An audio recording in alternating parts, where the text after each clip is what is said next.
Assalamualaikum warahmatullahi wabarakatuh.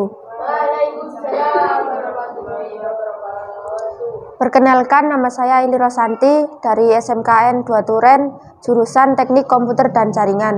Di sini saya akan menjelaskan tentang materi RAM atau Random Access Memory. Berikut ini adalah gambar dari RAM atau Random Access Memory.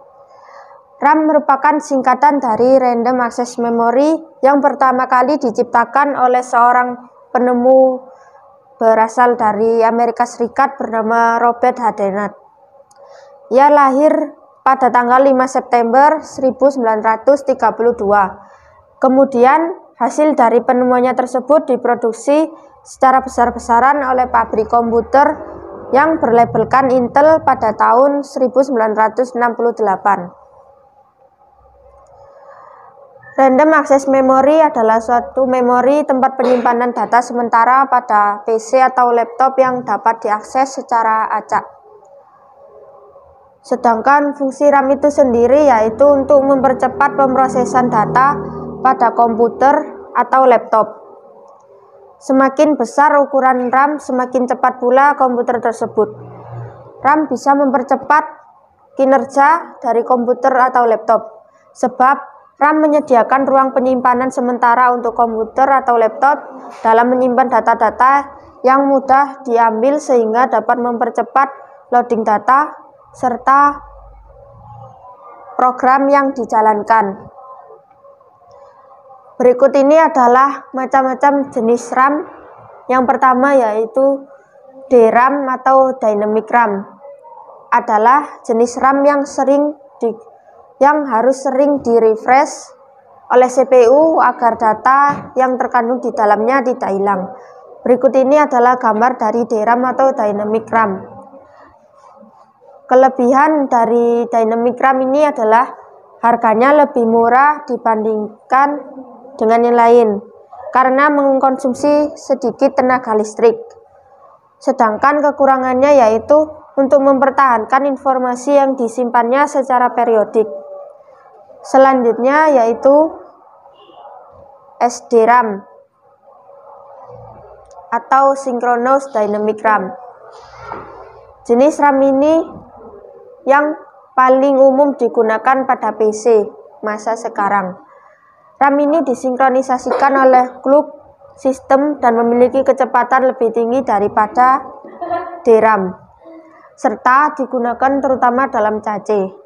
Kelebihan dari SDRAM ini adalah kecepatannya lebih tinggi dibandingkan dengan DRAM. Kekurangannya yaitu kecepatan data tunggal, artinya penyelesaian tugas dilakukan per siklus clock. Berikut ini adalah gambar dari SDRAM. Selanjutnya yaitu SRAM atau Static RAM. RAM ini yaitu jenis memori yang tidak perlu penyegaran oleh CPU agar data terdapat di dalamnya tetap tersimpan dengan baik. Berikut ini adalah gambar dari static RAM. Selanjutnya yaitu kelebihan dari static RAM. Kelebihannya adalah tidak memerlukan refresh isinya dalam waktu yang cepat.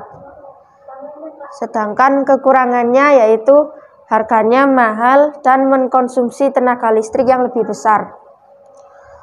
Yang keempat yaitu RDRAM atau Rambus Dynamic RAM. RAM jenis ini memiliki kelebihan yaitu lebih cepat, namun kekurangannya yaitu lebih mahal daripada SDRAM. Memori ini bisa digunakan pada sistem yang menggunakan Pentium 4. Selanjutnya yaitu struktur RAM. Struktur RAM dibagi menjadi 4 bagian utama. Yang pertama yaitu input storage. Digunakan untuk menampung input yang dimasukkan melalui alat input. Yang kedua yaitu program storage. Digunakan untuk menyimpan semua instruksi-instruksi program yang akan diakses. Yang ketiga yaitu working storage. Digunakan untuk menyimpan data yang akan diolah dan hasil pengolahannya. Yang keempat yaitu input storage, digunakan untuk menampung semua hasil akhir dari pengolahan data yang akan ditampilkan ke alat output. Selanjutnya yaitu cara kerja Random Access Memory atau RAM.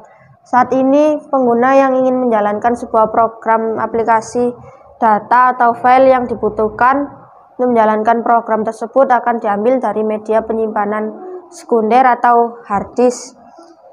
Kemudian sistem akan mentransfer data tersebut ke dalam memori RAM untuk selanjutnya diperoleh oleh prosesor.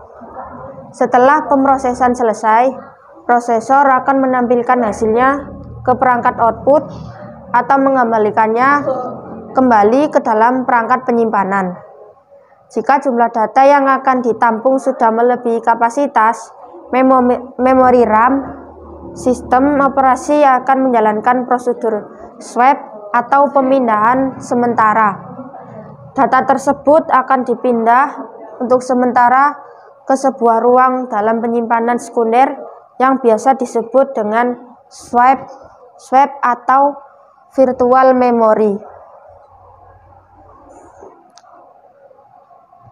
Sekian penjelasan tentang Random Access Memory dari saya, Eli Rosanti, SMKN 2 Duren, jurusan Teknik Komputer dan Jaringan. Jika ada salah kata, mohon maaf sebesar-besarnya. Akhir kata, wassalamualaikum warahmatullahi wabarakatuh.